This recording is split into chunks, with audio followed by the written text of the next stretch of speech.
Hello friends, in this particular video, we will see the overall review of Bharatiya Nagarik Suraksha Sanhita 2023. Now this was the bill which was presented before the Parliament on 11th of August 2023. The same very day it was referred to the Standing Committee. Now here why I am saying overview, because I am not going in depth section wise. The reason is simple. Today this is a bill. Let this bill get passed. So once the bill is passed, a proper act comes into picture. Then we will deal chapter by chapter, section by section. This particular video, I would be telling you what are the new things which have come in this particular Bharatiya Nagarik Suraksha Sanhita. Now everybody knows we have a short form we call CRPC.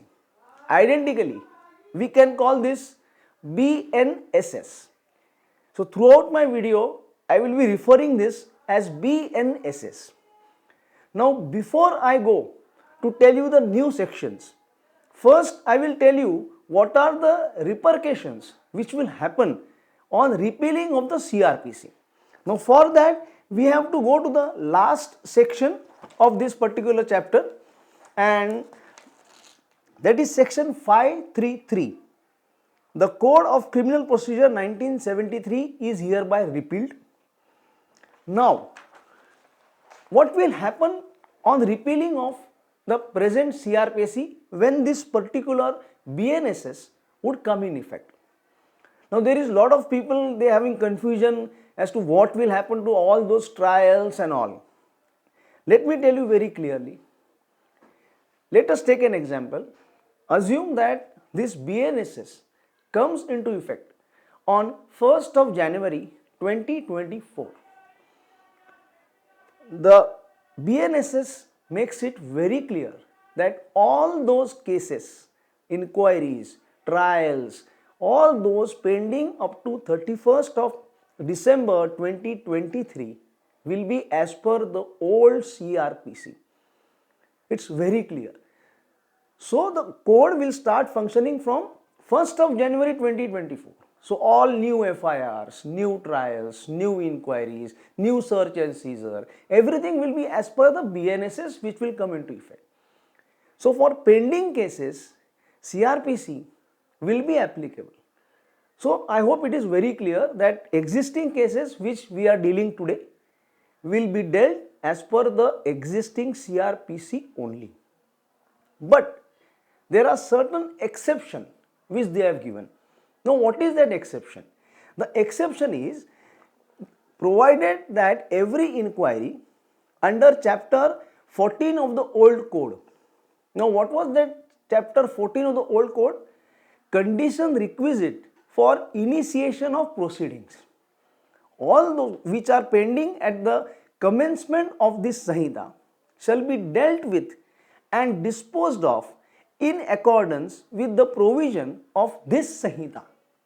Now, if you see this BNSS, chapter 15 of this BNSS is identical to chapter 14 of our present CRPC. Further, they have said that the provisions of the old code shall continue to apply in relation to every prosecution against a ruler within the meaning of Article 363 of Constitution of India. So this particular Sanhita they have brought in, and there are various new aspects which we need to see. Now we proceed to see what are the new aspects which are there. I hope this confusion is clear. Existing cases by present CRPC, and on coming of this Sanhita, all future cases as per BNSS. So let's proceed to the new provisions which have come in this BNSS. Now in this BNSS, we will see the first new section, and that is section 6 of BNSS. Now this is regarding the constitution of criminal courts and offices. Now it says, besides High Court and the courts constituted under any law, other than this Sanhita, there shall be in every state the following classes of criminal courts. 1. Court of Session. 2. Judicial Magistrate first class. 3. Judicial Magistrate second class and Executive Magistrates. Now if you see this, by this particular provision, the concept of Metropolitan Magistrate Court has gone. Now everywhere there is a uniformity. As on today, we have in metropolitan cities metropolitan magistrates, and in other we have judicial magistrate first class. So this difference, or rather this confusion, is being eliminated. Now everybody is on the same platform. For example, if we previously used to write before the Honorable MM Dash Court at Borivali, now we have to write before the Honorable Judicial Magistrate First Class Dash Court at Borivali. That is the only difference, nothing more. So this code has got the uniformity in it. So that is how this MM concept is vanished, and accordingly, instead of CAM, that is Chief Metropolitan Magistrate, it will be now Chief Judicial Magistrate, because MM has gone, so CMM has also gone. So this is one main change in the constitution of courts. Now in arrest, there is a new provision which they have derived, and that is in section 37. What is that? A new post is created called designated police officer. Now what this particular police officer would do? Designated police officer in every district and in every police station not below the rank of assistant sub-inspector of police, who shall be responsible for maintaining the information about the name and address of the person arrested, nature of offence with which charged, which shall be promptly displayed in any manner, including digital mode in every police station and at the district headquarters. So this complete new provision has come. This complete new officer has come, called as designated police officer. So in a way, this designated police officer would maintain the proper records of arrested person. So this is an exclusive new thing which has come in the BNSS. Now let's go further. Identically, now I am coming to summons, service of summons. Here also there are some basic changes which are very small in nature. One thing, now a particular summons can be served in an encrypted or any other form of electronic communication and shall bear the image of the seal of the court. So it is like electronic communication is one aspect which has come for service of summons along with the physical service of summons.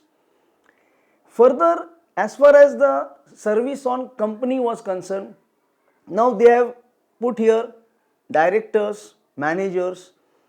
As far as the other firms are concerned, now it is mentioned here that a proper register would be maintained once a person is arrested. What is that?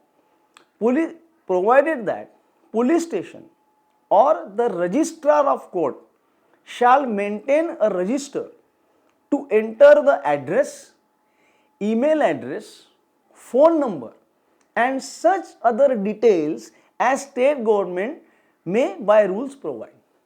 Why all this is required? Because any summons which has to be given by electronic form can be given with the help of the email. So these are some basic changes which have come into this particular code. Now I am speaking about section 86. Now what is that? It is regarding the proclaimed person. Now, because of this new BNSS, the right is given by court. It reads, the court may, on the written request from the police officer not below the rank of superintendent of police or commissioner of police, initiate the process of requesting assistance from a court or an authority in the contracting state for identification, attachment and forfeiture of the property belonging to the proclaimed person. Now, this is a new change which has come in this present BNSS, which I feel is not properly mentioned in the current CRPC. Let's see further. Now, this is a provision in section 105, recording of search and seizure through audio, video, electronic means. Now, this particular new provision has come into picture. Now, what it says, the process of conducting search of a place or taking possession of any property, article or thing under this chapter or under section 185, including preparation of the list of all things seized in the course of such seizure and signing of such list by witnesses, shall be recorded through audio, video, electronic means, preferably cell phone, and the police officer shall without delay forward such recording to the district magistrate, sub-divisional magistrate or judicial magistrate of first class. Now, because of this provision, it is like an Panchnama being conducted by audio, video, electronic means, as everything is becoming digital. That is why these provisions are necessary. Now, then we have a provision which is regarding offences committed by means of electronic communications or letters. Now, this is section 202.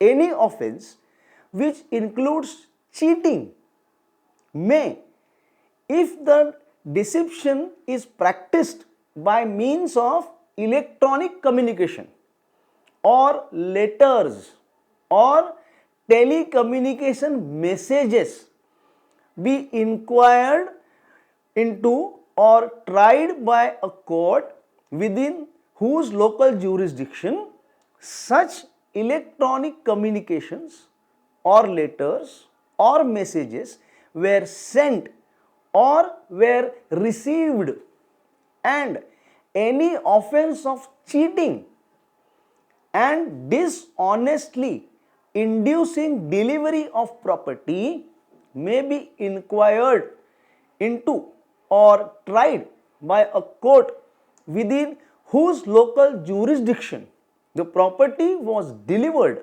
by the person deceived or was received by the accused person. Now, again, today there are a lot of scams happening due to the messages, WhatsApp, Instagrams and all kind of electronic mediums. Now, all those offences which would happen because of SMS, WhatsApp, emails, those are being captured as offences committed by means of electronic communication. So, this is a very nice thing which is going to benefit for the unfortunate people who would become victim of that particular activity. Now, let us see the next new provision. Now, let us see some more things. There is a particular section 336 in this BNSS which speaks about evidence can be taken of public servants, experts, police officers in certain cases. Now, this is a nice provision, so I will read it out. where any document or report prepared by a public servant, scientific expert, medical officer, or investigating officer is purported to be used as evidence in any inquiry, trial, or other proceedings under this Sanhita, and such public servant, expert, or officer is either transferred, retired, or died, or such public servant, expert, or officer cannot be found or is incapable of giving deposition or securing presence of such public servant, expert, or officer is likely to cause delay in holding the inquiry, trial, or other proceeding, the court shall secure presence of the successor officer of such public servant, expert, or officer who is holding that post at the time of such deposition to give deposition on such document or report. Now, if you see this provision, what has happened is, for example, a police officer has done a particular investigation, maybe Panchnama, seizure Panchnama, or something like that, and he has died. Now, when that Panchnama was done, he was, say, PSI or police sub inspector. By this provision, the current PSI who will be there of that particular thing is considered as a proper person to depose on the report which is given by that police officer or maybe an expert or any other officer. So this is a nice thing, because lot of delays happen because the retired officers are not found. Sometimes if they are found, they may not be in the physical condition to depose everything, and this causes problems of trial, and that particular problem, it seems, this provision is trying to eliminate. Now let's see the next provision, which is again a very nice provision which has come in BNSS. Now this is in section 356. Inquiry, trial, or judgment in absentia of proclaimed offender. Now see, what happens is, a proclaimed offender is not found. Even if found, there are problems of extraditions. Because of all this, the trial in absence of accused cannot be conducted. This is one of the cardinal principles. But as far as the proclaimed offender is concerned, we are aware that this gentleman is over here. We cannot get him here. This provision, it's a long, huge section, has prescribed and laid down the entire procedure as to how a person who has proclaimed is staying in a particular country. We are not able to get him to India. That person will be tried in his absence. The judgment would be passed. Now I will read just 2-3 things. Where a trial is related to a person, that is proclaimed person, under this section, the deposition and examination of witness may, as far as practical, be recorded by audio, video, electronic means, preferably mobile phone, and such recording shall be kept in such manner as the court may direct. Now, a lot of people will feel that you are conducting a trial, he may be a proclaimed offender, but ultimately there has to be a chance given to him to put his side, to put his defense. So there is a section for that.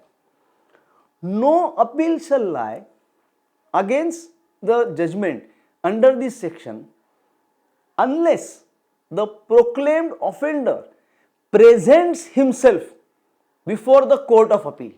So the presence has come.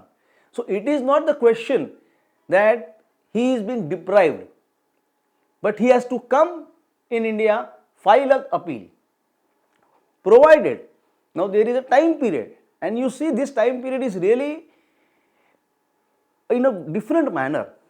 Provided that no appeal against conviction shall lie after the expiry of 3 years from the date of judgment. So, in this particular case, when a judgment is given under this section, the limitation period for filing an appeal to that person is 3 years. I think probably the longest limitation period given in the CRPC to file an appeal. Let's go to the next provisions. Now, as far as the chapter regarding provisions as to the accused person with unsound mind was concerned. Previously the word was unsound mind, but as on today there is only a small change which they have done. Provision as to the accused person with mental illness. What they have said is mental illness. So this is a very small change, and obviously because of this the entire section, wherever there was unsound mind, it is now got replaced with the mental illness. The next section is section 398. Now that is witness protection scheme. Every state government shall prepare and notify a witness protection scheme for the state with a view to ensure protection of witnesses. Now this particular aspect, even though it has come today or it is being tabled today, this was being talked long ago. Even the Malimath report, that is a Malimath committee which was set up in 2002, the Malimath report of 2002 suggests that there has to be a witness protection program. Probably there are such kind of programs in various other countries in the globe. Because of this now we are also adopting to it. So it's a nice way that a witness can be protected. Let's see further. There is a specific section which has been come, which is 473, and this section is mercy petition in death sentence cases. Now if we see our present CRPC, this particular word specifically is not mentioned over there. Now this particular section says how to do it, who can do it. So I will read, it's a long section, so I will just read the first part of it.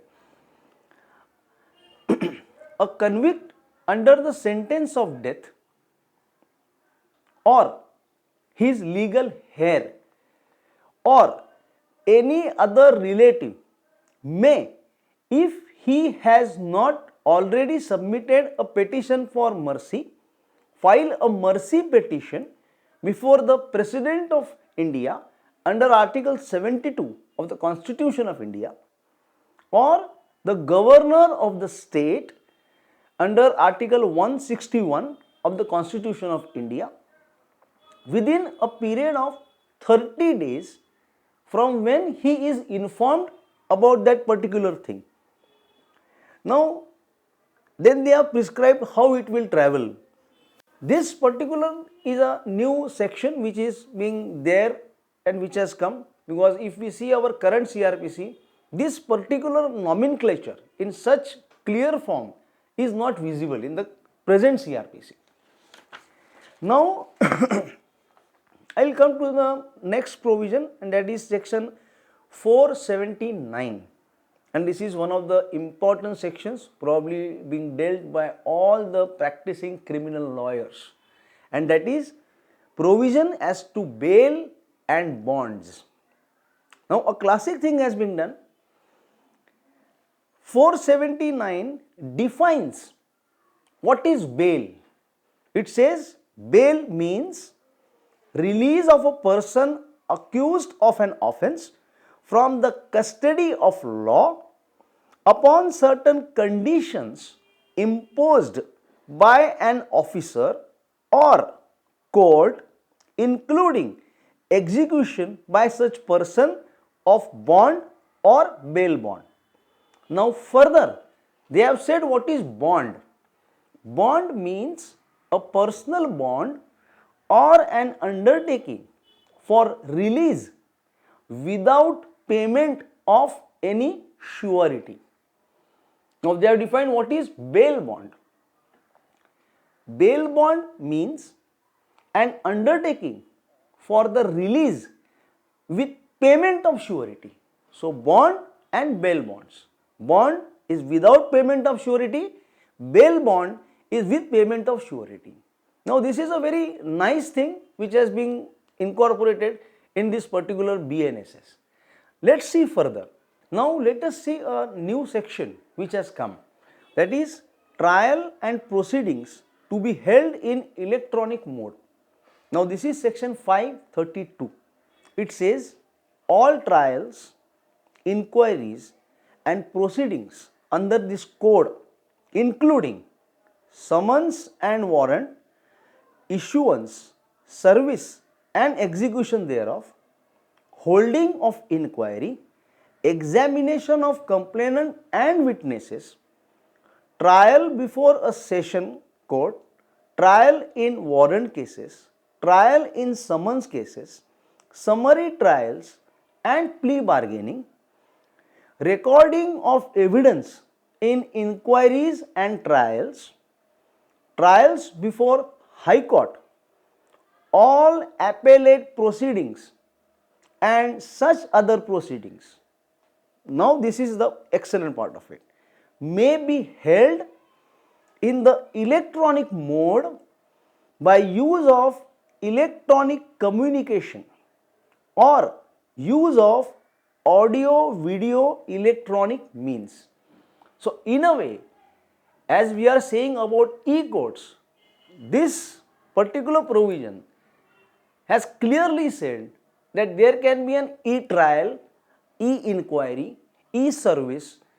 So this is a very advanced form because technology is being used by everybody as on today. So this was the need of the hour and it is rightly being incorporated. Now friends, we will see some more sections which we know they have not changed, only the section number is changed. For example, section 530 is the inherent powers of High Court, which we say 482 today. Anticipatory bail is section 484. So these were certain things which have come in this particular BNSS. Now from all this, if you see, there is no scrapping of old CRPC. Only those parts which created hindrance in functioning of court, they are being eliminated. At the same time, the new provisions regarding electronic mode, they are being incorporated so that the current state in which people are functioning can be captured and can be dealt easily. So e-court not only means e-filing, it is like e-court functioning. So somewhere that target can be achieved by this BNSS. So a gist of it is the present BNSS has not deleted old, but it has added something which is required as per how the society is functioning today. Thank you.